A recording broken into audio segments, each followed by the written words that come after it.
Que alegria, que satisfação esse momento para nós, né?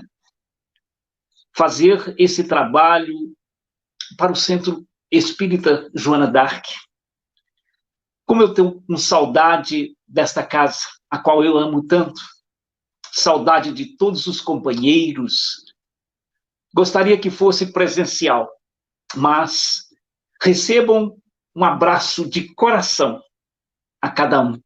A você que está nos assistindo, né, do Movimento Espírita, que a nossa Mãe Santíssima, nosso Pai Celestial, nosso Mestre Jesus, nos ampare nessa missão.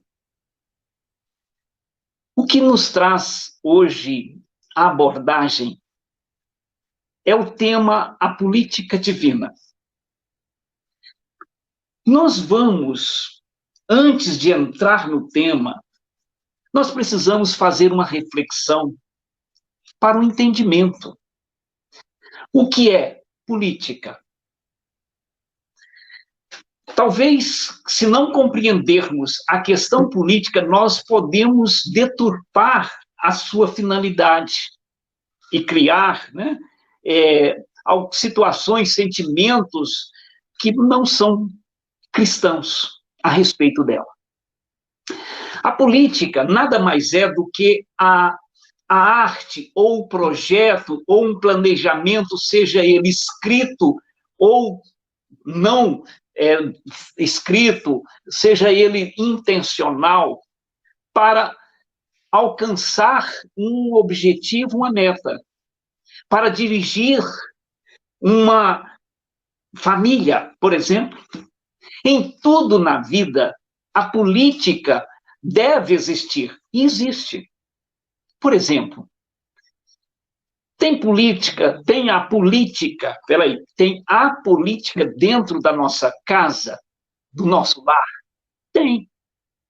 Sim, o lar que não tem essa política administrativa, ele está fadado a ter grandes consequências e problemas. Como é que se faz a política dentro de casa? Escrita? Não. Muitas das vezes é do bom senso. Marido, mulher, alguém ou juntos, tomam a posição de administradores. Então, tem que gerenciar a receita que entra na família, gerenciar o gasto compatível com a receita, gerenciar dentro de um lar, nós gerenciamos o casal, seja os dois, né? Gerencia as prioridades. Olha, a prioridade é a reforma da casa, é comprar um móvel, então, até o tempo é gerenciado, que nós chamamos de política. Viagens, o quanto podemos, quando podemos viajar, aproveitando, gerencia-se as férias, combina-se onde todos estejam de férias, criança, marido, mulher, para não haver prejuízo na questão do trabalho. Quanto pode gastar, né? Gerencia a questão dos filhos, do espaço. Isso é política. Então, em todos os segmentos da vida, a política é o meio que criamos para administrar. Administrar para o bem-estar, não é isso? Então, fica fácil entender que a política é necessária. E o mundo, ele é gerenciado por uma política.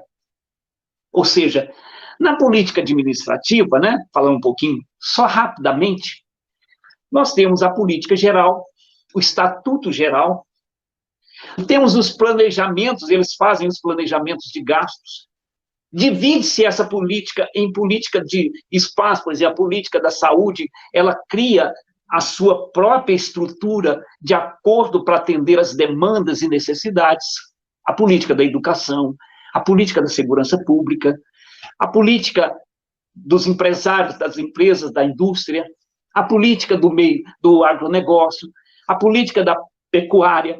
Então, tudo isso são planejamentos, né, para estabelecer uma harmonia, um progresso para o atendimento, para o bem-estar de todo mundo. Isso é política. O que, muitas das vezes, as pessoas, por ignorar essa realidade, confunde política com a má gestão daqueles que são escolhidos para gerenciar, né, os destinos, alguma coisa. Por exemplo, os pais que não têm esse cuidado de gerenciar a vida entre receita e gastos, a família sofre, todos sofrem. É problemas. Então, é isso que nós vamos falar nessa noite. Temos a política humana, que agora nós entendemos o que é, e temos a política divina, que precisa ser compreendida. Esse tema, eu vou falar um pouquinho. A política do homem, ela sempre existiu, e ela é passageira, porque ela é mutável. Ela muda de acordo com o progresso, de acordo com as necessidades, de acordo com as realidades que vão surgindo. A política está sempre mudando. A política divina não muda. A política do homem é para gerenciar a vida material do ser humano. A política divina é para gerenciar a vida espiritual do espírito imortal, que é o homem que somos. E ela criou um corpo doutrinário, a política divina, com Jesus, há 20 séculos atrás. Nós tínhamos os estatutos, né, das leis, dos profetas, e Jesus veio dar sentido às leis e os profetas.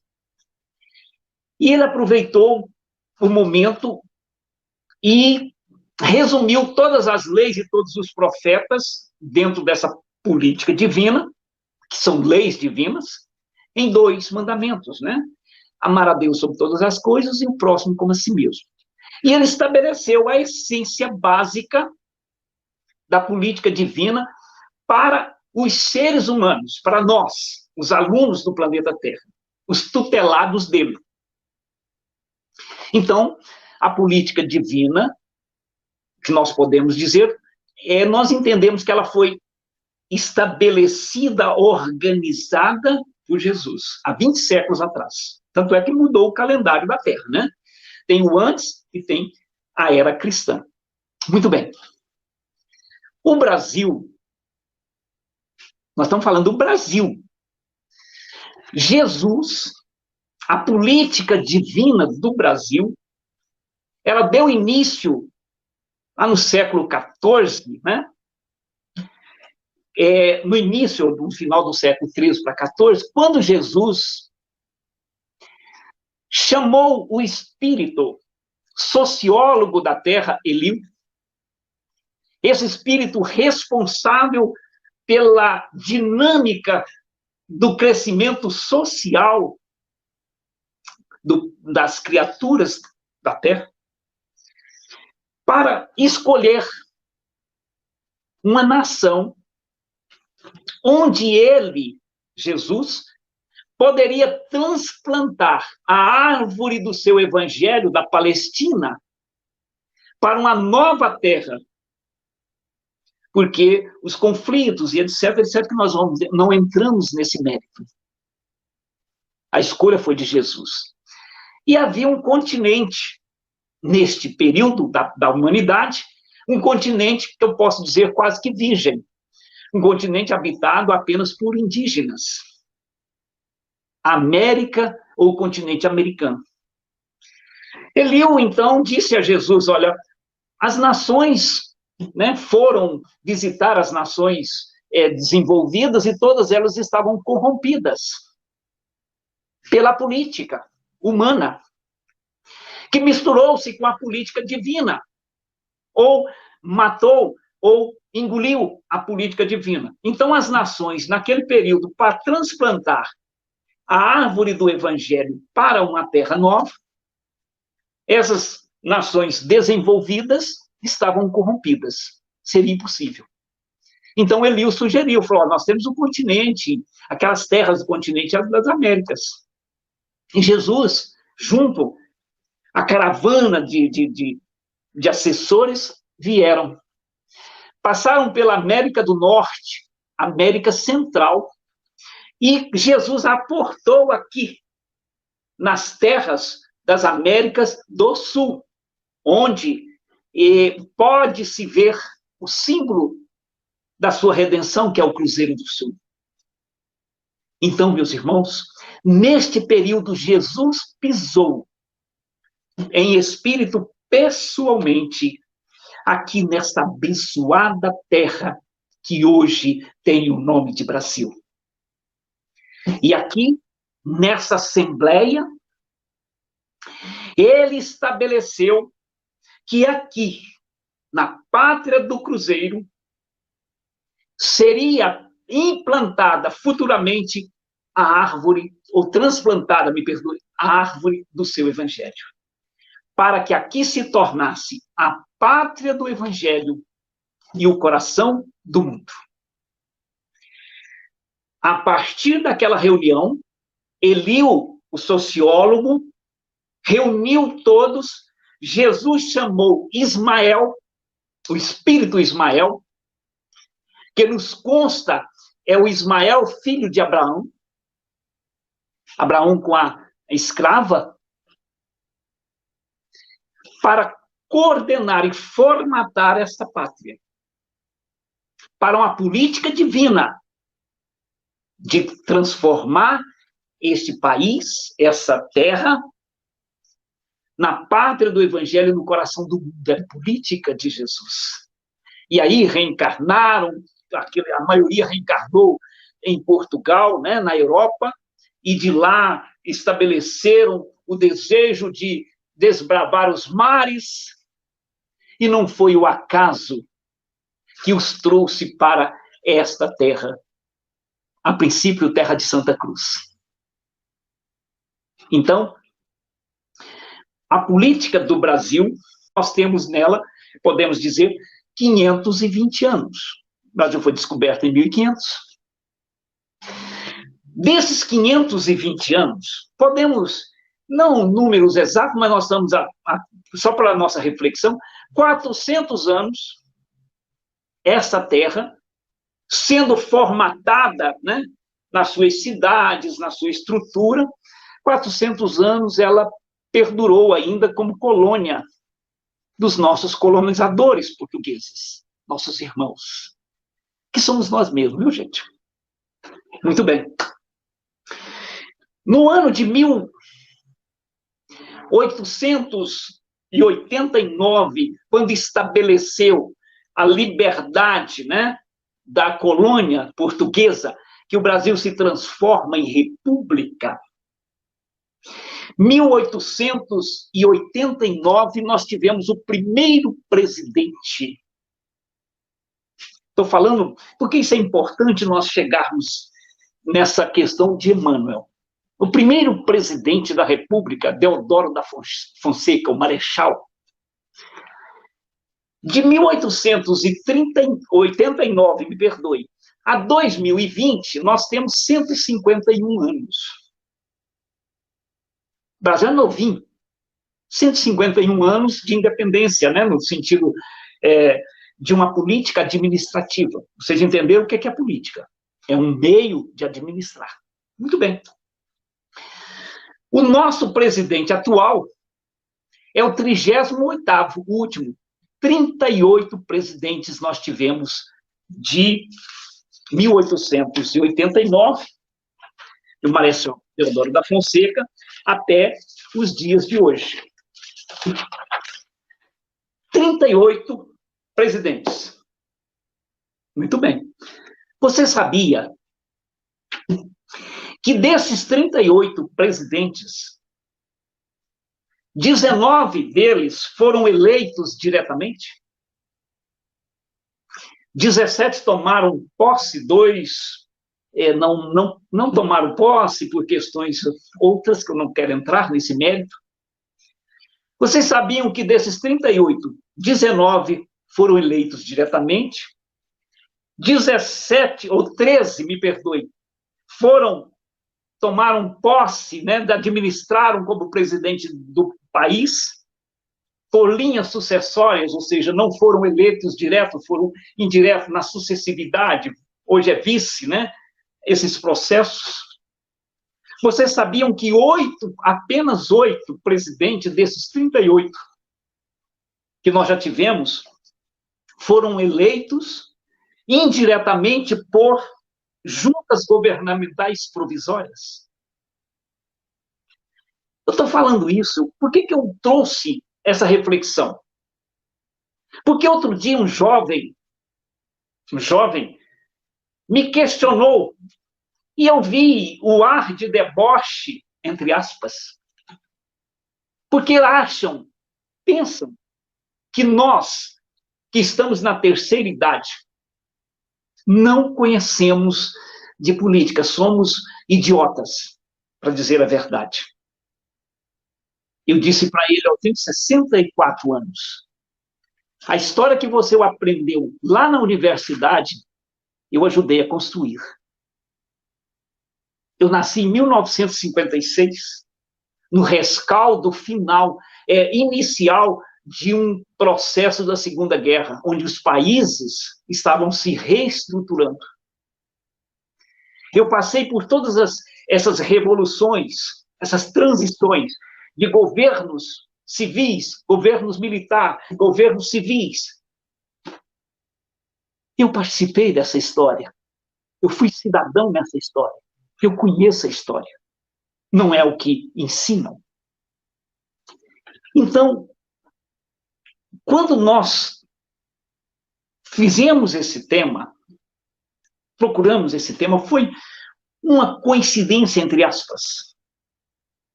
Estávamos, naquela semana, as pessoas estavam num clima da política humana muito ruim. Nós chegamos a um clima muito ruim. Um clima de ódio, de fanatismo. E eu pedi a Deus que nos orientasse para não entrar nessa faixa, para não entrarmos nessa faixa partidária, enfim, porque o nosso trabalho é a política do Cristo. E eu abri, então, num culto do Evangelho, aqui em casa, o livro Vinha de Luz. Lição preparatória. Lição 59. Intitulada Política Divina. E eu, então, falei, gente, mas isso é uma lição. Isso é um consolo, isso é uma advertência que tomei para mim, pessoalmente, e que hoje eu estou compartilhando, tive essa oportunidade de compartilhar com vocês. O Emmanuel escreveu esta lição extraindo do Evangelho de Lucas, no capítulo 22, no versículo 27, uma entrelinha. Mas para o estudioso, porque muita gente fala de política, não sabe nem o que é política, né? Acha que política foi criada por um partido. A política, ela vem se adequando, se moldando, se ajustando de acordo com os tempos. Acerta, se erra, mas nós estamos caminhando, gente. Nós somos imperfeitos. Mais erramos do que acertamos. Muitas das vezes, um acerto nos custa 3 ou 4 erros. E as pessoas acham que resolvem o problema porque acham que é isso e acham que é aquilo, sem atinar para a realidade. Aí eu fui buscar, dentro desse campo de pesquisa, quando foi que publicou-se o livro Vinha de Luz? Os estudiosos do Espiritismo, sabe? Quando foi publicado o livro Vinha de Luz? 1952. Nesse mesmo ano foi publicado 4 livros de Emmanuel. Entre os mais importantes, nós temos Vinha de Luz e Pão Nosso. E ele foi publicado em cima para amenizar o coração dos religiosos e das pessoas. Nós somos trabalhadores da seara do Cristo. Nós temos o dever de pacificar os corações. Então, naquele tempo, quem era o presidente da República em 1952? Getúlio Vargas. Você sabia que Getúlio Vargas, ele governou o Brasil de 1930 a 1945? 15 anos. Que foi dito como um ditador. Só para reflexão. 1945 a 1951, ele ficou fora desse pleito, dessa cadeira. Em 1951, ele assumiu a presidência da República.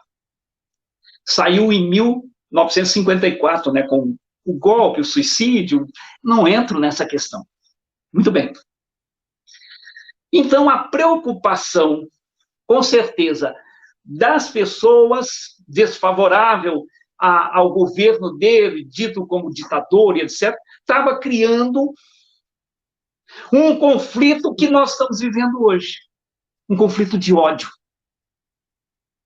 A política hoje, pelo fanatismo, não tem adversários, tem inimigos. A gente precisa pensar nisso. Antigamente, não tão distante, eu torcia para o Corinthians, o corintiano podia sentar-se junto com o santista, o flamenguista, assistirem os jogos juntos, abraçados, cada um torcendo para o seu time, mas respeitando a realidade, né? A amizade, o ser humano, o direito.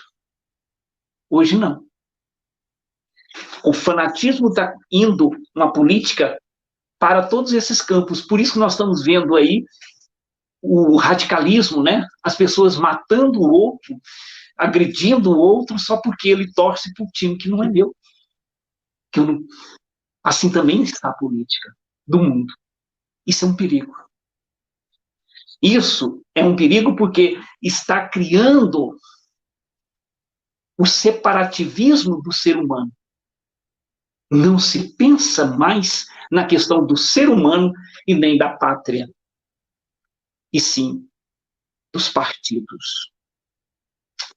Triste isso, né? Então, o Emmanuel, naquele tempo, o clima do Brasil era este, né?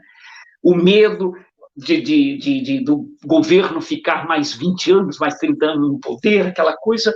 Então, o Emmanuel, então, vem falar sobre a política divina, que nós vamos, então, estudar com você agora. A lição 59 do livro Vinha de Luz. Emmanuel extraiu uma entrelinhas, algumas linhazinhas, não um versículo inteiro, do versículo 27, dizendo: eu, porém, palavras de Jesus, entre vós sou como aquele que serve. Para nós entendermos o contexto, essa passagem se deu num momento muito especial. Jesus, após os 3 anos, né, de missão, de exemplos e ensinos junto aos discípulos, estavam na Galileia, precisamente lá em Cafarnaum, porque os discípulos dele, a maioria morava em Cafarnaum, eram pescadores. Os que moravam fora permaneciam lá em Cafarnaum, porque era o ambiente de trabalho deles, era a pesca.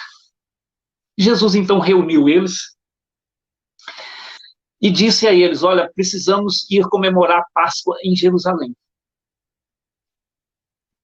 Mas, Senhor, tem rumores que eles vão te prender, tem rumores que eles estão querendo te matar.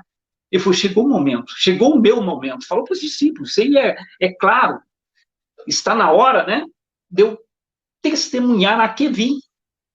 Porque as escrituras tudo dizia, tá? Beleza. E foram, então, Jesus conseguiu levar os 12 discípulos, até então, não apóstolo ainda, os 12 discípulos para Jerusalém para comemorar a Páscoa. E foram, com certeza, cada um levou sua família, porque era uma obrigação, né? Era quase uma obrigação moral, religiosa, etc, etc. Conseguiram um tabernáculo, um ambiente, tabernáculo é um ambiente, onde Jesus pudesse fazer uma ceia da Páscoa, em particular com seus discípulos, seria a última. Seria uma espécie de despedida, uma espécie de os ajustes finais, as recomendações finais, porque ele falou, eu estou partindo, vou voltar para o meu pai. E esse clima dessa ceia pascal ocorreu que durante a ceia, eles já sabiam, porque eles foram advertidos quanto a isso lá na Galileia. Lembrando que da Galileia a Jerusalém, de Cafarnaum a Jerusalém, dá quase 100 quilômetros. Eles, então, começaram a pensar humanamente, a política humana. Quem deles Jesus escolheria para ser o líder? Quem seria o maior? Ou seja, quem de nós Jesus vai colocar na liderança? Simão? Nada. João, ele gosta muito. Aí cada um fica pensando, né? Será eu que vou administrar, que vou pegar o lugar do mestre? Que vou ter essa popularidade? Pensamento e discussões no ti. Porque o ser humano, quando ele quer tricotear, né? Assim, é coisa que eles fazem cochichando, né? Os cantos. E Jesus conhece o pensamento de todos. E então Jesus chamou eles e disse, no versículo 27, né? Que eu trouxe aqui, deixa eu pegar ele aqui, só um minutinho, para que vocês confiram, por favor. Pois qual é o maior? Quem está na mesa e quem serve, porventura? Não é quem está na mesa? Eu, por entre vós, sou como aquele que serve. Ou seja, Jesus, então, em outras colocações, ele diz, aquele que quiser ser grande no reino do céu, seja entre vós o mais pequeno e o mais servidor. Ele dizia, ó, qual que é mais importante? O dono da mesa que promoveu, que está doando a fé, o almoço, né, ou quem serve? Logicamente serve. O dono da mesa, né? Quem serve é servo. E Jesus disse, eu, porém, estou entre vós. Eu sou o governador espiritual desse planeta. Eu sou o Messias, eu sou o Filho de Deus. Mas estou entre vós como servo.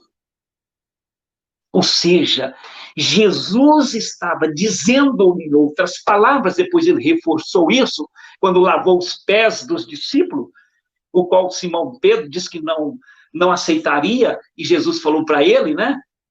Se tu não deixares de lavar os teus pés, tu não fazes parte de mim. E disse, se eu sou o mestre e o Senhor, vós o dizeis, eu sou. E se eu sou o mestre e vos lavo os pés, é para que vós outros laveis os pés uns dos outros na caminhada da vida. Em outras palavras, Jesus disse, a minha política não é de regalias. A minha política não é de poderes extraordinários. A minha política é de amor e de servir. Ou seja, isso que os religiosos estão esquecendo. Os cristãos do mundo estão esquecendo dessa recomendação de Jesus, que a nossa função é a política divina, é ensinar essa política divina. E não é ensinar mandando, é ensinar fazendo. exemplificando. Jesus poderia ter mandado tudo quanto é espírito vir fazer esse. Ele não mandou, ele veio pessoalmente entre nós para nos ensinar, pelo exemplo, a servir e amar. Esse ensinamento de Emmanuel, que foi publicado em 1952, é atual e o Emmanuel comenta da seguinte forma: o discípulo sincero de Jesus ou do Evangelho não necessita respirar o clima da política administrativa do mundo para cumprir o ministério que lhe é concedido. Gente, para um pouquinho. Religiosos que estão me ouvindo, pare um pouquinho. Eu falo religiosos porque são aqueles que administram. Nós somos administradores de casas espíritas, de igrejas e etc. Cada um na sua responsabilidade. Não precisamos respirar esse clima da política administrativa do mundo. Esse clima é um clima de inimizades. Sempre foi. É um clima de insatisfação. É um clima de corrupção. É um clima de interesses, o qual o ser humano não é levado em consideração, é só o lucro, o enriquecimento. Eu não quero entrar nesse mérito. Nós não precisamos. O discípulo sincero do Evangelho sincero, porque existe discípulos e discípulos, religiosos e religiosos. Tem muita gente que é religioso, mas a religião nunca adentrou no seu coração. Tem criaturas que diz que é discípulo, mas não conhece Jesus. Não é capaz de praticar nenhum dos seus ensinos, o mais simples possível. Então, o discípulo sincero, não precisa respirar. E é lamentável nós vermos na atualidade espíritas e outros misturando doutrina espírita com a politicagem partidária do mundo. Lamentável. Nossa função não é essa. Cada macaco no seu galho, cada um no seu quadrado, como diz um amigo meu. Eles foram designados para gerir, administrar a política administrativa do mundo. Nós nos comprometemos com a política divina de Jesus. Então, deixe eles trabalhar. Contribua para eles. Vamos fazer o nosso papel. Que é um papel de... Lembrando que Jesus... Muita gente não sabe, né? Vamos lembrar os religiosos? Vamos lá?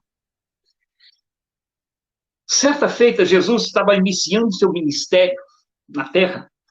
E ele saiu de Jerusalém, ou saiu da Galileia, e foi para Jerusalém.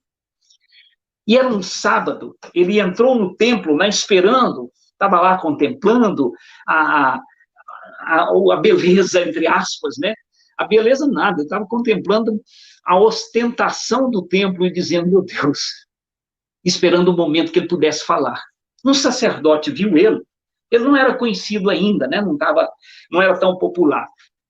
E reconheceu ele como nazareno, porque ele usava um cabelo à moda nazareno. Nazareno era uma comunidade, o qual viviam independente das religiões, dos farisaísmos, etc. E Maria, sua mãe, era adepta, simpática a essa comunidade que viviam, né? De orações, os homens eram celibatos, enfim, era uma história. E eles tinham a moda de usar o cabelinho a nazareno.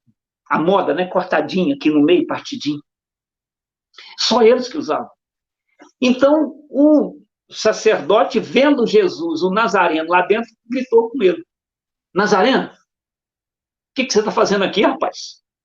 A pergunta era, ou seja, você é de uma comunidade que não tem nada a ver com nós, o que você veio fazer aqui? Aqui é a nossa igreja. Eu vejo isso, né? Um adepto de outra religião entrando na igreja, ele, o que você veio fazer aqui? Aqui na... Nossa Senhora, mesma coisa. E Jesus olhou para ele e disse: eu vim plantar o reino de Deus no coração dos homens. Gente, que resposta! Resume todo o que Jesus veio fazer. Plantar o reino de Deus no coração do mundo. E nós somos seus servos, seus trabalhadores para isto. A nossa função não é administrar os bens, porque tem outros. A nossa função é administrar e implantar, ajudar a implantar o reino de Deus no coração dos homens. Pense nisso. Então, o Emmanuel fala isso, né? O governador da terra, que foi Jesus, esteve entre nós para atender aos objetivos da política do amor. A política do amor e não da discórdia. Na casa espírita, quando você falar, se estiver incitando discórdia, distúrbio, não estás pregando a política divina, e sim engrossando a fileira da política esquisita dos homens. Antes de tudo, os interesses de Deus e não dos homens, porque o interesse de Deus para conosco é a nossa alma imortal. Sem necessidade de portarias e decretos respeitáveis, embora, ou seja, os decretos, as leis que os homens criam, é ótimo, nós temos que contribuir para que efetive-se essa política administrativa e corra tudo bem. É um dever de cidadão, dar a César o que é de César. Mas a nossa função é plantar a paz, estabelecer o amor acima de tudo, o amor incondicional. Não vestiu traje de sacerdote nem toga de juiz, ou seja, não fez não formou-se em nenhuma universidade, não é PhD, não é mestre, não. Jesus não precisou de nenhum decreto, nenhuma ajuda, nenhum conchavo, nenhuma parceria com a política do mundo. Respeitou a política do mundo, mas ele tratou dos interesses de Deus. Quando criança, ele disse à sua mãe: eu estou aqui para trabalhar pelos interesses de meu pai, que está nos céus. Maria disse: mas seu pai é José. E disse: não, aquele. Ficou fácil, né, meus irmãos? O que seria? E o Emmanuel, então, amou profundamente os semelhantes. Nessa tarefa sublime, ele testemunhou. Ele amou os inimigos. Ele perdoou os seus algozes. Ele esteve lado a lado com os pecadores. E ainda afirmou: eu não vim ao mundo para os sãos, nem para os evangelizados, eu vim para os necessitados. São os doentes que precisam de médicos. São essas criaturas que precisam de nós. São as criaturas que desconhecem Jesus, que precisam de nós. São as criaturas que mais têm problemas no mundo, que precisam de nós. Que a nossa política está caminhando para atender aqueles que estão na opulência, na felicidade. É preciso nós entendermos isso. A nossa política é para atender os mais necessitados, aqueles que estão à margem do suicídio, aqueles que estão à margem do desespero. Era esses que a gente precisava estar ali. Como Jesus esteve. No entanto, essa lição nos chama a atenção para isso. O Emmanuel, né, ele estabelece dentro desse critério as plataformas de Jesus. E dentro dessas plataformas de Jesus, amar ao próximo, amar a Deus sobre todas as coisas, de todo o teu coração, de toda a tua alma, de todo o teu espírito, que é o primeiro mandamento. e ao próximo como a ti mesmo. E contou a parábola do bom samaritano. Passou o levita, passou o sacerdote, passou o espírita, passou o católico, passou o fulano, passou o ciclano. Mas nenhum teve, por aquele homem caído, a sensibilidade de ir lá. Um herege, considerado de uma vida um samaritano, tomou-se de compaixão, desceu do cavalo, foi até ele, abaixou-se, deitou sobre suas feridas azeite e vinho, os cobriu, colocou no seu cavalo, levou para uma hospedaria, ficou lá com ele. No outro dia, disse ao hospedeiro: eu vou pagar a hospedagem dele e a minha. E tudo que precisares a mais para auxiliar esse homem voltar à vida, faça que eu te pago quando voltar. Qual deste te parece o mais próximo do próximo? Disse Jesus ao moço que o questionou, ao hipócrita.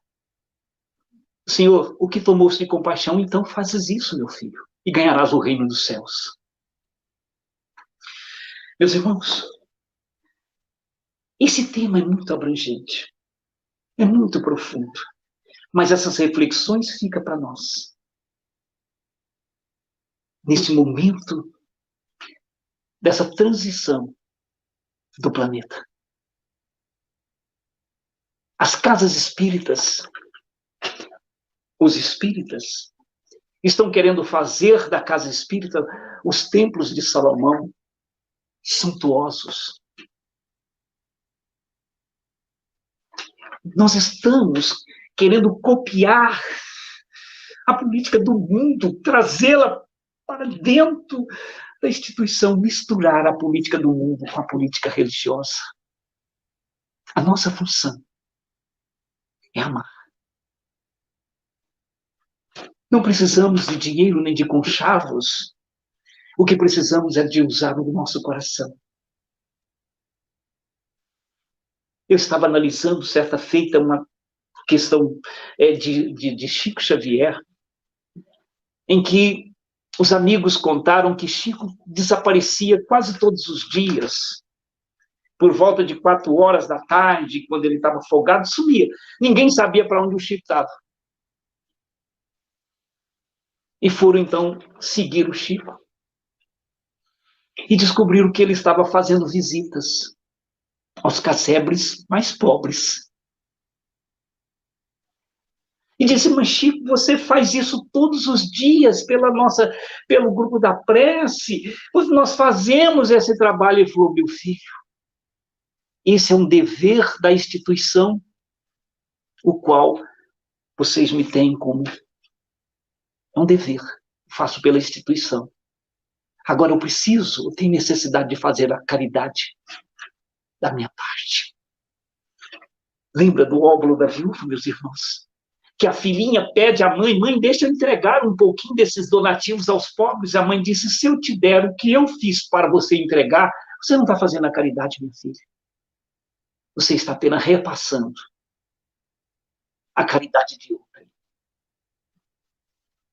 Se você quer fazer a caridade, aprenda a confeccionar roupinhas, faça de tuas mãos para livre.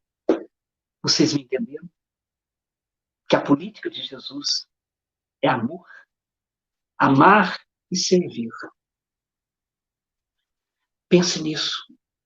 Aquele que quiser ser grande no reino dos céus, seja o mais pequeno e o mais servidor entre vós. O caminho chama-se humildade, simplicidade. Vamos prestar atenção, vigiai e orai para não cairmos na ostentação, na vaidade. Façamos a nossa parte. Que Deus nos abençoe. Muito obrigado a todos vocês. Um abraço no coração.